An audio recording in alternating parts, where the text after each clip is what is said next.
Thank you, Mr. Chairman. Admiral, thank you for your service and for being here today. Every once in a while, we just need to kind of get touchstones of where we are. If you looked around the globe today and we use the term terrorist, or I don't mind if you want to use a different term, extremist or whatever that we would want to call them today, in your best professional military judgment, take a snapshot. You pick the number of years. Let's say the last 5 years. Have we seen those groups getting markedly stronger, markedly weaker, or staying substantially the same? So I think we have to look at the totality, and I'll talk about Al-Qaeda as our greatest terrorist threat right now. So core Al-Qaeda has gotten markedly weaker.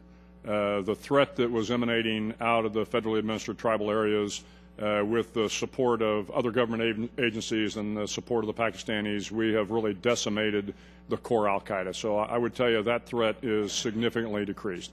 But of course what we've seen is the franchise elements begin to pop up. Al-Qaeda in the Arabian Peninsula, Al-Qaeda in the Islamic lands, the Maghreb.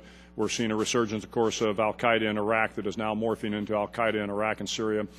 So these franchises are beginning to grow up.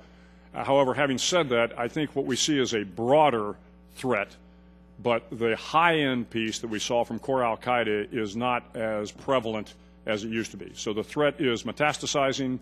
It is much more broad, but I would tell you that the threat to the homeland, with one or two exceptions, is less today than it was certainly 5 or 10 years ago when core Al-Qaeda was stronger.